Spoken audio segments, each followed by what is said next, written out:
What's up, little biscuits and sun-dried tomatoes? It's your boy Eddie Collins back with another interview from an Africa Roundtable. This one's with the creative team and some of the actors from Power Book 3, Raising Kanan. I spoke with them about the new season of this critically acclaimed show that continues to be the best of the Power spinoffs on Stars. Don't forget to subscribe to our YouTube page so you can alert about all future reviews and celebrity interviews. Special thanks as always to Africa for this dope opportunity.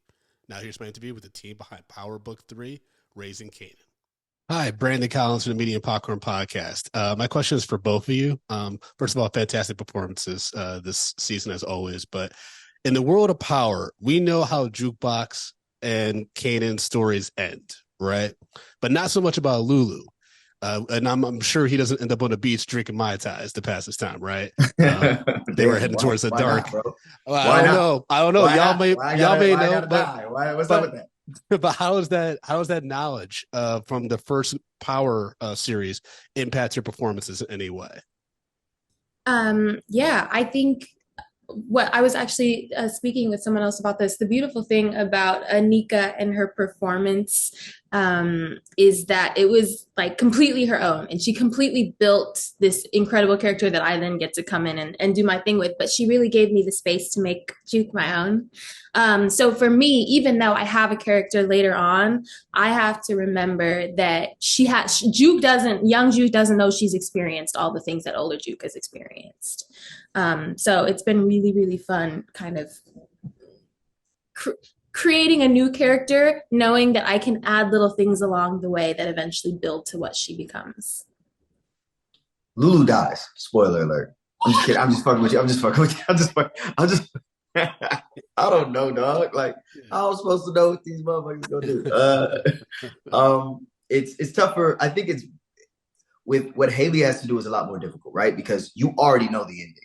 So she has to thread this small needle of building towards something we're already expecting, which is really tough to surprise somebody and ingratiate somebody to your performance when they already think they know who you are. So I think that what she's doing is far more difficult in that regard. For me, I get the luxury of you don't even know who the fuck he is. So you're learning about him every season. And that's just fun. That's just interesting. That's just work. And I pray that, I actually do pray that because of Lulu's seemingly, he and Jukebox are kind of conscious of the family, right? We're the two people who are most reasonable. She's the keeper of secrets, and I'm the one who says, hey, look, if we go down that hallway, we all gonna die, right? Right? So I hope he is rewarded karmically for that with some kind of peace, even if it's just a quiet life or maybe, changing his name, whatever. I don't know what Sascha has in store, but I pray he goes out like a G because he been through it. Hi, Brandon Collins from the Media and Popcorn Podcast. My question is for Tsigie. What is the process of recreating Queens in the 90s through the wardrobe of the cast, and who's the toughest character to design for? So I think it takes a lot of research to sort of recreate these looks and to keep them authentic. So it's tons of research and sourcing images from the period. I'm 47, so I sort of remember that time. I have an older sister that I sort of look to, and so I pulled from all of that. And as far as the toughest actor, did you say? Yep. There hasn't really been. They've all sort of had challenges, but no one's really been hard to design for. I think that I enjoy all of the actors, but I really enjoy creating for Joey's character because all of his looks are custom. I've designed all of those. And then obviously like Patina, right? She's amazing. And she's super fashion forward for the time. So I enjoy her too. Thank you. Great job this season. Yeah, thank you. Hey, Brandon Collins from Media Popcorn again. My question's for Sascha. I'm curious about what was the most challenging prospect of breaking the story for this third season, and how do you find the freedom in the storytelling for the series, knowing that we as an audience know where some key characters where they end up in the future because of the first Power series? Yeah, I mean, it's a great question. I think that I think, look, season 2 ends pretty dramatically, so I think a lot of season 3 is sort of trying to make sense of what happened in season 2 and sort of like, reorienting everyone and sort of and then, we have the emergence of some new characters like Ronnie, like, Snaps and Pop, who are played by Wendell Pierce and Erica Wood. So, we're very fortunate that we get this sort of constant influx of tremendously talented actors who help us build out this world.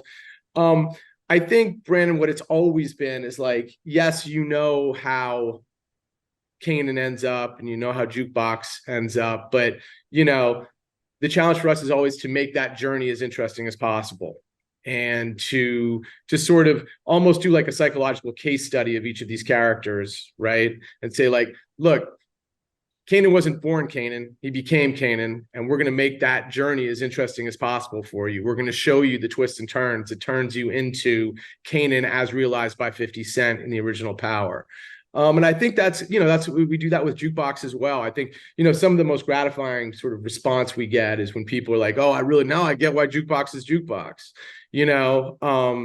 and so that's really a big part of what we do. But having said that, we've been given this tremendous latitude to build this world and to populate it with characters that you've never met before. And I would say early on, that was the challenge of the series, whereas with Ghost and Force, there were characters on that show that you're already familiar with.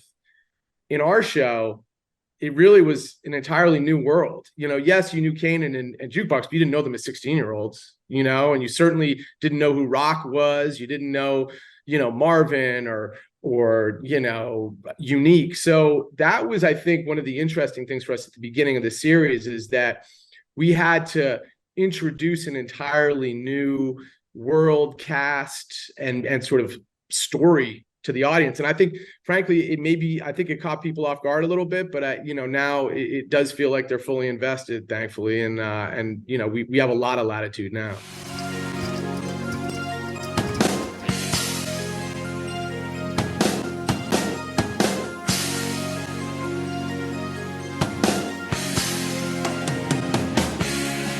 Medium popcorn, we are two niggas spoiling movies. Yeah.